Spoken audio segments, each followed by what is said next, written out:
अस्सलामु अलैकुम नाजरीन, अब तक की सबसे बड़ी खबर। भारतीय क्रिकेट बोर्ड BCCI के ज़रा मंगल ने 14 जून के रोज़ मुंबई में न्यूज़ एजेंसी AFP को बताया कि एशिया के अमीर तरीन शख्स मुकेश अंबानी ने BIPL की ऑनलाइन स्ट्रीमिंग के जुमला हकूक़ 2.36 बिलियन अमेरिकी डॉलर के औसत खरीद लिए हैं। इंडियन प्रीमियर लीग के मैच पूरी दुनिया में सबसे ज़्यादा देखे जाने वाले खेलों के मुकाबले में होते हैं, जिनके डिजिटल स्ट्रीमिंग राइट्स अब मुकेश अंबानी को मिले हैं। इसके बरअक्स इस टूर्नामेंट के टेलीविज़न के जरिए नशरियाती हकूक़ अगले 5 साल के लिए स्टार इंडिया नामी कंपनी के पास रहेंगे, जिसके मालिक बहुत बड़ी अमेरिकी मीडिया कंपनी डिज्नी है। इंडियन प्रीमियर लीग के क्रिकेट मकबूल तरीन सबसे ज़्यादा मुख्तसर फॉर्मेट का टूर्नामेंट है, जिसके हर मैच को सिर्फ 12 में ही सैकड़ों मिलियन शौकीन देखते हैं। बैन-अ-अक़वामी सतह पर इस लीग का हर मुकाबला देखने के लिए क्रिकेट शौकीन की तादाद करोड़ों में रहती है।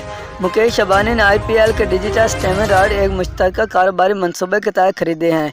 इस मुश्तरका बिजनेस प्रोजेक्ट में इन्होंने तफरीकी शोबे की बहुत बड़ी भारतीय कंपनी वियाकॉम 18 के अलावा अमेरिकी कंपनी पैरामाउंट ग्लोबल और एक ऐसे बैन-अ-अक़वामी सरमायाकारी का ग्रुप भी शामिल है, जिसके पीछे ऑस्ट्रेलियाई मीडिया ताइवान रिपार्ट मैडो के बेटे जेम्स बेड्रो हैं।